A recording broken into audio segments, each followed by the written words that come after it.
आज हमारा second lecture है चैप्टर नंबर 10 जो कि fixed asset and depreciation accounting से रेलिवेंट है।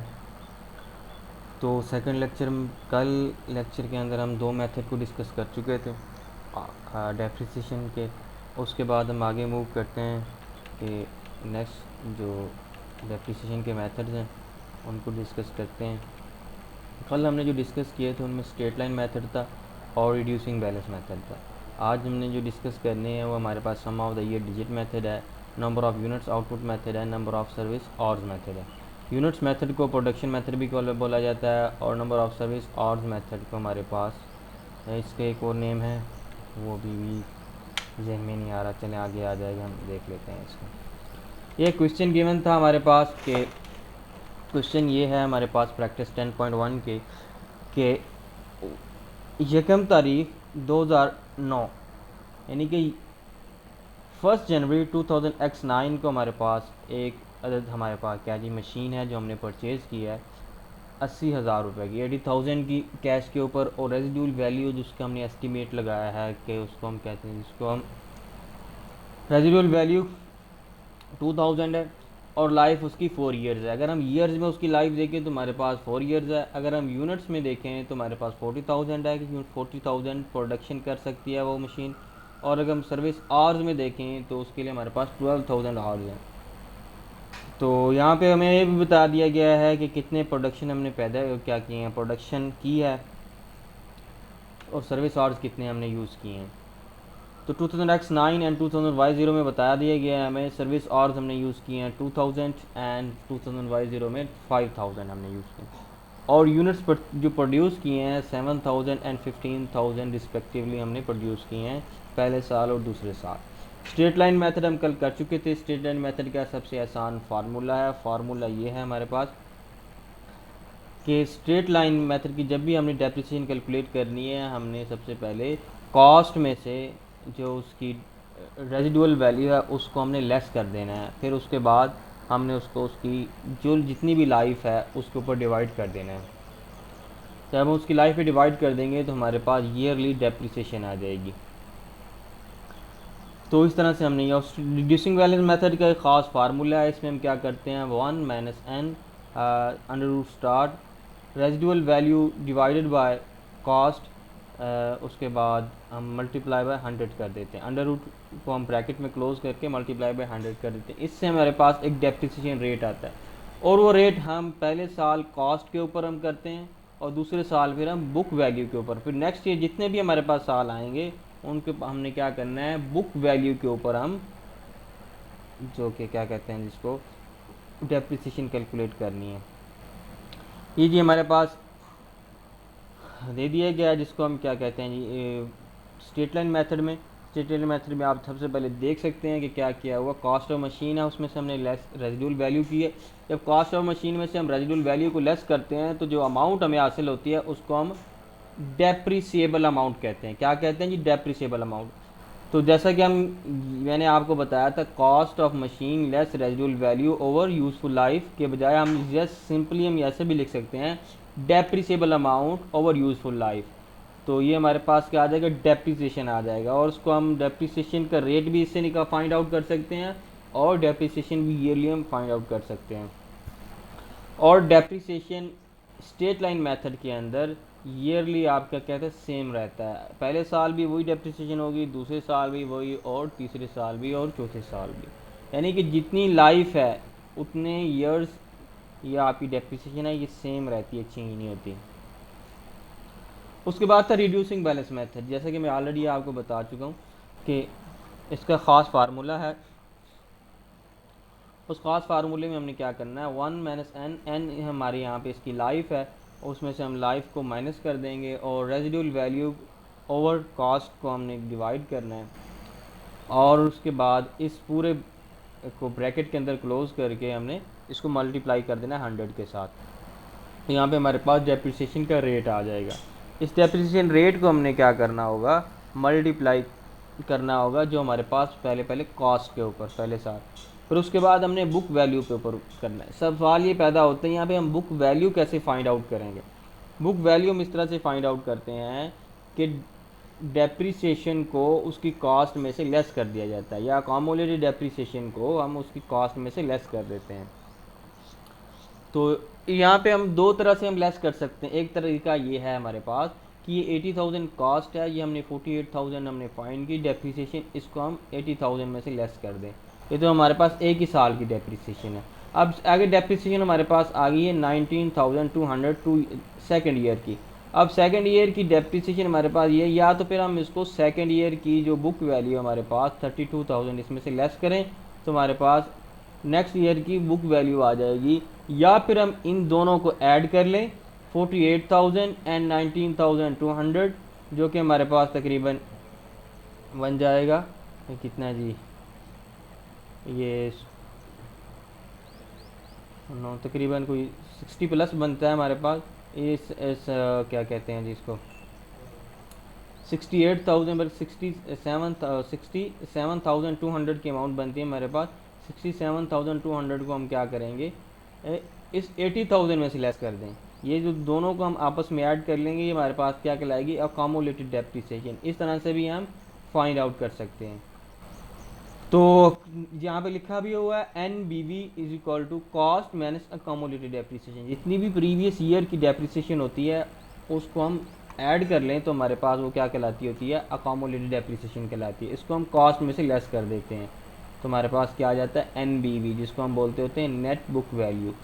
तो बाकी नेक्स्ट ईयर में पहले साल के अलावा NBV के ऊपर ही, यानी कि नेट बुक वैल्यू के ऊपर ही हमने डेप्रिसिएशन वो क्या कहते होते हैं कैलकुलेट करनी होगी। जी उमर, समझ आ गई यहाँ तक? जी सर, आ गई। ओके, तो नेक्स्ट हम आगे मूव करते हैं ज़रा। ये सर्विस आवर्स मेथड है। सर्विस आवर्स मेथड में हमने क्या करना होगा, वही डेप्रिसिएबल अमाउंट पहले निकालनी है, उसके बाद एस्टिमेटेड आवर्स हैं हमारे पास, उसके ऊपर हमने डिवाइड कर देना। इसको यूजेज मेथड भी बोला जाता है। सर्विस आवर्स मेथड को क्या बोला जाता है जी, यूजेज मेथड। तो डेप्रिसिएशन रेट पर आर आ जाएगा। डेप्रिसिएशन रेट पर आर जो हमारे पास होगा तो उसको हम क्या कर देंगे, जितने हमने प्रोडक्शन यानी कि आर्स हमने यूज़ किए होंगे, मशीन चली होगी, उसके साथ हम मल्टीप्लाई करेंगे। तो मल्टीप्लाई करने से हमारे पास उस साल की या उस ड्यूरेशन की डेप्रिसिएशन आ जाएगी।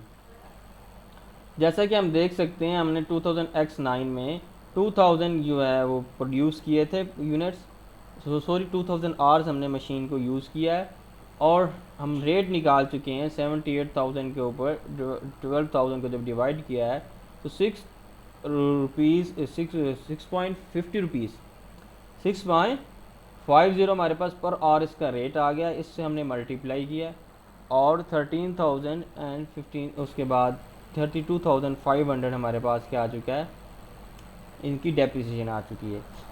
रिड्यूसिंग बैलेंस मेथड के अलावा बाकी तमाम के तमाम हमने जो डेप्रिसिएशन चार्ज करनी है, डेप्रिसिएशन कैलकुलेट करनी है, वो डेप्रिसिएबल अमाउंट से कैलकुलेट करनी है। तो डेप्रिसिएबल अमाउंट हमने कैसे फाइंड आउट करनी है, कॉस्ट में से हमने रेजिडुअल अमाउंट को, रेजिडुअल वैल्यू को हमने लेस करना है। रेजिडुअल वैल्यू को सॉल्वेज वैल्यू भी बोला जाता है। क्या बोला जाता है जी, सॉल्वेज वैल्यू। तो ऐसा ना हो कि ये सॉल्वेज वैल्यू आए तो आप कंफ्यूज हो जाएं भी यार ये रेजिडुअल वैल्यू का हमने पढ़ा था, ये सॉल्वेज वैल्यू क्या चीज़ है। इसी तरह से units output and production method है। यहाँ पे भी सिंपली ये सर्विस आवर्स मेथड की तरह है कि जितनी हम डेप्रिसिएबल अमाउंट को, जितना हमने टोटल प्रोडक्शन जितनी भी हमारी है उसके ऊपर हम डिवाइड कर देंगे एस्टिमेटेड आउटपुट के ऊपर। तो एस्टिमेटेड आउटपुट के ऊपर हम डिवाइड करेंगे तो हमारे पास रेट आ जाएगा पर यूनिट रेट। जिस तरह के पर आवर रेट आया था इस तरह पर यूनिट रेट आ जाएगा।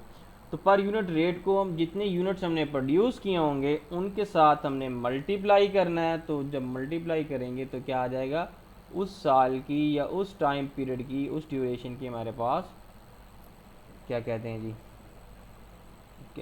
डेप्रिसिएशन आ जाएगी। तो देख सकते हैं 2009 और 2000 में रिस्पेक्टिवली हमने 7,000 एंड 15,000 जो प्रोडक्शन की है, तो हमने उन दोनों को क्या किया, 1.95 के साथ मल्टीप्लाई किया है। तो हमारे पास 13,650 एंड 29,250 हमारे पास अमाउंट आ गई है।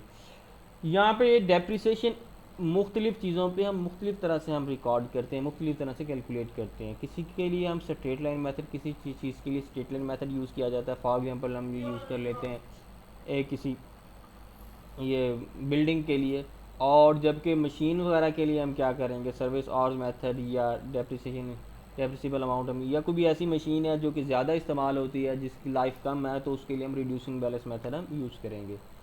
तो इस तरह से हम इनको कैलकुलेट करते होते हैं जी। यहाँ तक क्लियर है जी?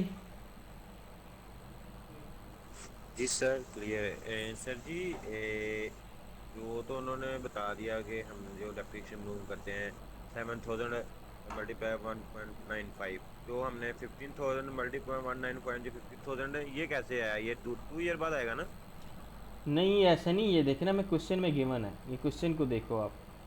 कह रहे हैं कि हमें ये बता दिया गया, जैसा कि क्वेश्चन के अंदर हाईलाइटेड है आपके पास, कि 12,000 आवर्स हमारे पास सर्विस आवर्स हैं, यानी कि तो 12,000 घंटे काम कर सकती है मशीन, और सर्विस, और हमारे पास 40,000 जो है वो प्रोड्यूस कर सकती है यूनिट्स। तो उसके बाद फिर हमें बता दिया गया सर्विस आवर्स 2,000 यूज़ हुए हैं, जो कि आपके पास ग्रीन कलर के अंदर शो हो रहे हैं। सर्विस आवर्स के नीचे 5,000 हमारे पास 2000 में हुए हैं। फिर इस तरह से यूनिट्स जो हमने प्रोड्यूस किए हैं, पहले साल में 7,000 हैं और दूसरे साल में 15,000 हैं। ठीक हो गया? जी तो इस सर समझ लग गई। तो इस इनके साथ हमने पहले, सबसे पहले क्या करना होगा, हमने रेट निकालना होगा। ठीक है? जब रेट निकल आएगा हमारे पास, तो उस रेट को हमने इनके साथ सिंपली मल्टीप्लाई कर देना है, और हमारे पास प्रोडक्ट वो आ जाएगी। अगर ये तो हमारे पास आ जाएगा, हमने ये पर ईयर की डेप्रिसिएशन निकाल रहे हैं। अगर हमारे पास ईयर की डेप्रिसिएशन ख़ास तौर पर जिसका हम रेट फाइंड आउट कर लेते हैं, तो हमें ये पता हो कि एक मंथ में जितनी प्रोडक्शन हुई है उसके साथ मल्टीप्लाई कर दें तो हमें मंथली आ जाएगी। अगर हमें मंथ ना गिवन हो प्रोडक्शन, तो हम क्या करेंगे, तो जो हमारे पास डेप्रिसिएशन हमने कैलकुलेट कर लिया है उसको हम 12 के ऊपर डिवाइड कर देंगे, तो हमारे पास क्या आ जाएगा, 1 मंथ की डेप्रिसिएशन आ जाएगी।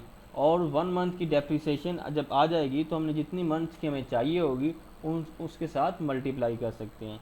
सिंपली हम ऐसा भी कर सकते होते हैं कि पहले हम मल्टीप्लाई कर लेते हैं, उसके बाद हम डिवीजन कर लेते हैं। और जो फार्मूला है, यानी कि जिसको हम क्या कहते होते हैं, सब्ट्रैक्शन, मल्टीप्लिकेशन, और उसके बाद इस तरह से हमें एडिशन, ये एक पूरा वो नेम होता है, मेरे जहन में नहीं आ रहा, जिसमें वो पता चल जाता है जी कौन सा हम क्या चीज़ हमने पहले, जो ऑपरेशन पहले क्या करना है जी। उसके बाद हमारे पास सम ऑफ ये डिजिट मेथड है। सम ऑफ ये डिजिट मेथड में भी हमने क्या करना है, डेप्रिसिएबल अमाउंट के ऊपर हमने फाइंड आउट करनी है। तो सिंपली हमने क्या करना होगा, यहाँ पे हम ये कैलकुलेट करते हैं, पहले साल हमने ये अंदाज़ा लगाया होता है, ये हमारे एस्टिमेट कर चुके हैं कि 4 साल हमारे पास जो है वो एक मशीन यूज़ होगी, और दूसरे साल हमारा क्या होता है कि भी आगे 3 साल यूज़ होगी, यानी कि टोटल आपने, फॉर एग्जांपल जैसे कि हम हमारे पास यहाँ पे 4 ईयर्स है, तो भी डेप्री इसकी लाइफ किस मशीन की, तो मशीन की लाइफ 4 ईयर्स है, तो पहले साल हम क्या एस्टिमेट है जी 4 ईयर्स होगी, दूसरे साल हम क्या करते हैं 3 ईयर्स है, और तीसरे साल हमारे पास क्या होता है 2 ईयर्स, और फोर्थ ईयर हम जाके क्या करते हैं कि भी अब ये हमारे पास 1 साल ही मशीन चलेगी। ये तो एक है हमारे पास। अब उसके बाद हमने क्या करना है, ये जितने भी लाइफ के ईयर्स हैं इनको हमने आपस में ऐड कर लेना है, इसके टोटल के ऊपर हमने डिवाइड करना है। यानी 1 + 2 + 3 + 4 हमारे पास 10 आ गया है, तो हम देख सकते हैं 4/10 किया हुआ, यानी हम एक्सपेक्ट कर रहे हैं कि 4 ईयर्स मशीन ने यूज़ होना है, और टोटल जो हम जो उसकी बन रहे थे ईयर्स जो हमने ऐड किए हैं वो 10 बन रहे थे, तो इसकी वैल्यू 10 बन रही थी, 4/10 हमने कर देना है। तो 4/10 करके हम मल्टीप्लाई करेंगे इस डेप्रिसिएबल अमाउंट के साथ, तो हमारे पास डेप्रिसिएशन आ गई है 31,200। इसमें हम देख रहे हैं कि लाइफ, जैसे जैसे लाइफ इसकी कम हो रही है, वैसे वैसे डेप्रिसिएशन भी कम होती जा रही है। अब नेक्स्ट ईयर हम क्या कर रहे हैं, हम मल्टीप्लाई कर रहे हैं 78,000 को 3/10 के साथ, तो देखें 23,400 आ गई है, और 78,000 के साथ फिर हमने मल्टीप्लाई किया है, तो हमारे पास क्या आ गया 2/10 आया, तो हमारे 15,600। और लास्ट ईयर हम देख सकते हैं क्या आ रहा है हमारे पास, फोर्थ ईयर में 7,800 हमारे पास इसकी डेप्रिसिएशन आ रही है। यहाँ पे नीचे हमें बताया भी गया है कि first year of the machine is expected to be used for 4 years. In second year, the machine is expected to be used for 3 years. In third year, machine is expected to be used for next 2 years. In last year the machine is expected to be use in the current year only. ठीक हो गया जी, यहाँ तक समझ आ गई जी प्यारे भाई? जी sir, ये ठीक हो गई जी। जी आगे इंपॉर्टेंट टिप्स क्या दी गई जी हमारे पास? कह रहे हैं selection of depreciation method depends upon the pattern sir of. जी, जी सर जी, जी जी प्यारे ये भाई। फार्मूला में आ सकता है ना, फार्मूला ये भी कह सकते हैं कि डेप्रिसिएशन अमाउंट का फार्मूला लिखते हैं, या रिड्यूसिंग सर्विस हॉर्स मेथड का फार्मूला लिख दें, ये आपसे या सम ऑफ ईयर का फार्मूला लिख दें। ये फार्मूला तो आपके पास ये है, फार्मूला तो इनका आसान है। डेप्रिसिएशन आप हमारे पास रिड्यूसिंग बैलेंस मेथड के अलावा बाकी सब आसान ही है। लेकिन इसकी चीज़ें आपको ये पूछा जा सकता है कि भी आपने डेप्रिसिएशन कैलकुलेट करके बताएं। आमतौर पर आपसे ये कहा, आपसे जो पूछने वाला क्वेश्चन होगा वो ये होगा कि डेप्रिसिएबल अमाउंट आपने कैसे कैलकुलेट करनी है, डेप्रिसिएशन कैसे कैलकुलेट करनी है डिफरेंट मेथड में। जैसे कि यहाँ पे कंफ्यूज बंदा हो जाता है इस बात के ऊपर कि हमने कॉस्ट के ऊपर डेप्रिसिएशन कैलकुलेट करनी है या डेप्रिसिएबल अमाउंट के ऊपर कैलकुलेट करनी है। ठीक है, डेप्रिसिएबल अमाउंट का तो आपको जैसे कि मैं बता चुका हूँ कि कॉस्ट में से हम रेजिडुअल वैल्यू जो हम एस्टिमेट होता है हमारा, जिसको हम सॉलिड वैल्यू बोलते हैं, इसको हम, ठीक है, वो जब हम लेस कर देते हैं तो हमारे पास डेप्रिसिएबल अमाउंट आ जाती है। तो हम स्ट्रेट लाइन मेथड हो या फिर हमारे पास सम ऑफ ये डिजिट मेथड हो या सर्विस आवर्स मेथड हो या प्रोडक्शन मेथड हो, ठीक है, इन सब के ऊपर हम क्या करते होते हैं, हम यूज़ डेप्रिसिएबल अमाउंट के ऊपर हम डेप्रिसिएशन कैलकुलेट करते हैं। जबकि हम यूज़ कर और रिड्यूसिंग बैलेंस मेथड में हम पहले साल कॉस्ट के ऊपर हम करते हैं और फिर उसके बाद हम बुक वैल्यू के ऊपर, नेट बुक वैल्यू के ऊपर हम क्या कर रहे होते हैं, डेप्रिसिएशन कैलकुलेट करते हैं।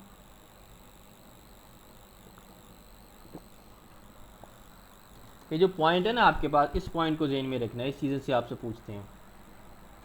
अब कह रहे हैं सिलेक्शन ऑफ डेप्रिसिएशन मेथड, कोई भी डेप्रिसिएशन का मेथड जो हमने सेलेक्ट करना होता है वो हम इस बात के ऊपर सेलेक्ट करते हैं भी इस एसेट से, इस प्रॉपर्टी प्लांट एंड इक्विपमेंट से हमें इकोनॉमिक जो है जो बेनिफिट्स वो किस तरह से होगा, उसका पैटर्न क्या है, कि हमें पहले ज़्यादा इकोनॉमिक बेनिफिट होगा फिर आगे कम होता जाएगा, इस तरह से है, या उस मशीन से या प्रॉपर्टी प्लांट इक्विपमेंट से जो आपके पास वो एक तरतीब से, यानी कि जिस स्ट्रेट लाइन मेथड में हम देख रहे हैं उस मुताबिक एक ही जैसा बेनिफिट होगा हर साल या डिफरेंट होगा, तो फिर उस हिसाब से हम इसको सिलेक्ट करते हैं डेप्रिसिएशन मेथड को। क्लियर है जी यहाँ तक? जी सर। आगे जी वही बात जो मैं पहले बता चुका हूँ आपको, फिर ये अगेन रिपीट हो रही है। Except for reducing balance method for all other method first calculate depreciable amount and then work out depreciation expense. क्या करना होगा हमें, डेप्रिसिएबल अमाउंट हमें पहले कैलकुलेट करनी होगी, उसके बाद हम डेप्रिसिएशन एक्सपेंस को हम कैलकुलेट करेंगे। अच्छा जी, उसके बाद हमारे पास कुछ एंट्रीज़ हैं डेप्रिसिएशन अकाउंटिंग के हवाले से। जब हम कोई भी एसेट हम परचेज़ करते हैं तो उस एसेट को हम डेबिट करते होते हैं। अगर हम कैश पे ख़रीदें तो कैश क्रेडिट होता है, अगर बैंक के थ्रू हम ख़रीदें तो हम क्या करते हैं, बैंक को क्रेडिट करते हैं। अगर हम उधार पे ख़रीदें तो हमारी लाइबिलिटी क्रिएट होती है, तो हम क्रेडिटर्स को क्या करते हैं, क्रेडिट करते हैं। डेप्रिसिएशन इसके लिए सिंपली हमारे पास ये बताया गया नीचे रीज़न के तौर पे, हमें क्या नरेशन जो दी गई है given, purchase of fixed asset. जब भी आपने कोई प्रॉपर्टी प्लांट इक्विपमेंट आपने परचेज़ करना है तो उसकी सिंपली जो बुक्स ऑफ अकाउंट्स के अंदर जो एंट्री होगी वो ये होगी, फिक्स एसेट या जो भी आपका एसेट आपने परचेज़ किया उसका नेम लगाएंगे साथ में, ठीक है, उसको हम डेबिट कर देंगे। और अगर हमने उसके अगेंस्ट जिस चीज़ के साथ भी हमने परचेज़ किया है, उधार पे किया है तो क्रेडिटर्स, बैंक के थ्रू किया बैंक, या फिर कैश के थ्रू किया है तो कैश अकाउंट को हम क्रेडिट कर देंगे। सो ये तुम्हारी फर्स्ट एंट्री होगी इस हवाले से। फिर सेकंड एंट्री की तरफ चलते हैं हम। डेप्रिसिएशन एक्सपेंस को हमने चार्ज करना है। डेप्रिसिएशन एक्सपेंस जो है हमारे पास वो डेबिट हो जाएगा और प्रोविजन फॉर डेप्रिसिएशन एक्सपेंस जो है इसको हम क्रेडिट कर देंगे। प्रोविजन फॉर डेप्रिसिएशन को हम अकोमोलेटेड डेप्रिसिएशन भी बोलते हैं, ठीक है जी। प्रोविजन फॉर डेप्रिसिएशन को क्या बोला जाता है जी, अकोमोलेटेड डेप्रिसिएशन भी बोलते हैं। ये तो हमारे पास डेप्रिसिएशन चार्ज करने की हम, जैसे कि हमने ये डेप्रिसिएशन कैलकुलेट की थी 19,500 स्ट्रेट लाइन मेथड के थ्रू, तो हम अब क्या करेंगे, depreciation expense debit 19,500, provision for depreciation expense credit 19,500। आगे ये depreciation expenses for the year, ठीक है जी। डेप्रिसिएशन एक्सपेंस हमने कैलकुलेट कर लिया है साल के लिए। नेक्स्ट जी प्रॉफिट एंड लॉस अकाउंट में हम जाएंगे, डेप्रिसिएशन एक्सपेंस अकाउंट। अच्छा जी, जैसा कि हम देख चुके हैं कि डेप्रिसिएशन एक्सपेंस जब हमने क्लोज करना होगा, हम जितना भी पढ़ चुके हैं कि जितने भी हमारे पास एक्सपेंसेस या इनकम के अकाउंट होते हैं, हम उनको क्या करते हैं, जाके क्लोज कर देते हैं इनकम स्टेटमेंट के अंदर। यहाँ पे प्रॉफिट एंड लॉस अकाउंट भी बेसिकली इनकम स्टेटमेंट के अकाउंट, यहाँ पे हम क्या कर रहे हैं, profit and loss account debit, depreciation expense account क्या होगा, क्रेडिट कर देंगे। तो ये हमारे पास क्या हो जाए, क्लोजिंग एंट्री होगी for the expense of depreciation. जी यहाँ तक क्लियर है? हेलो जी सर। अब ये देख सकते हैं जी हमने जी डेप्रिसिएशन सर। जी हमने डेप्रिसिएशन कैलकुलेट की हुई है। Depreciation expense debit 19,500, provision for depreciation 19,500 हमने किया हुआ है। और उसके बाद फिर हमारे पास नेक्स्ट ईयर की हमने फिर कैलकुलेट की हुई है, वही हमारे पास आ रही है। अब हमने जाके इसको क्लोज करना है, तो प्रॉफिट एंड लॉस अकाउंट 39,000 के साथ हमने डेबिट किया और डेप्रिसिएशन एक्सपेंस 39,000 के साथ हमने क्रेडिट कर दिया। यानी कि टोटल डेप्रिसिएशन जितना भी एक्सपेंस था उसको हमने क्लोज कर दिया। ये closing entry for the expense हमारे पास है जी। आगे जी हमारे पास 10.2 एक एक्सरसाइज है, उसको हम देखते हैं। तो plant and machinery brought forward, ये लिखा हुआ है हमारे पास बैलेंस ये गिवन है 25,000। यानी कि अभी जो हमारे पास वैल्यू है किसी भी मशीन की, वो जो भी हमारे पास प्रॉपर्टी प्लांट है उसकी 25,000 है, जो कि ऑलरेडी हमारे पास मौजूद है। और अकामुलेटेड डेप्रिसिएशन हमारे पास कितनी आ रही है, 10,000 आ रही है। प्लांट एंड मशीनरी का जो ब्रॉड फॉरवर्ड बैलेंस होगा, जब हम इसका लेजर बनाएंगे तो ये डेबिट साइड पे लिखा जाएगा, और डेप्रिसिएशन का जब हम लेजर बनाएंगे, अकामुलेटेड डेप्रिसिएशन जिसको प्रोविजन फॉर डेप्रिसिएशन का हम बोलते हैं, वो हमारे पास क्रेडिट साइड पे लिखा जाएगा। हमें क्या बताया जा रहा है जी, प्री पर plant and machinery account and provision for depreciation account for the year during on December 31, 2009 assuming the following scenario। जी आगे क्या सिनेरियो जी हमारे पास, हमने डेप्रिसिएशन मेथड हमारे पास रिड्यूसिंग बैलेंस मेथड है, डेप्रिसिएशन रेट 10% है, और डेप्रिसिएशन बेसिस हमारे पास full year depreciation in the year of purchase. अगर हम जब ये हमें बता दिया जाए कि हमने फुल ईयर डेप्रिसिएशन चार्ज करनी है, तो उसका मतलब है कि एसेट आपने किसी भी मंथ परचेज़ किया हो, एसेट आपने परचेज़ किया हो 12 महीनों में से पहले महीने में यानी जनवरी में, या आपने परचेज़ किया है जून में, या आपने परचेज़ किया अगस्त में, सितंबर में, अक्टूबर में, या फिर दिसंबर में, तो आपने उसके ऊपर पूरे साल की डेप्रिसिएशन चार्ज करनी है, उन मंथ की चार्ज नहीं करनी। अगर आपको सिंपली ये बता दिया जाए और टाइम प्रोपोर्शनेट है, तो फिर आपने जितना अरसा आपने एसेट को परचेज़ किया हुआ उस साल में से उतने टाइम पीरियड की हमने डेप्रिसिएशन चार्ज करनी होगी, ठीक है। तो इसके लिए सिंपली क्या होता है, जितने मंथ हमने यूज़ किया उतने मंथ के साथ मल्टीप्लाई कर देते हैं और 12 के ऊपर डिवाइड कर देते हैं। तो जो आज के लिए इतना ही है, तो फिर हम कल इंशाल्लाह मिलेंगे।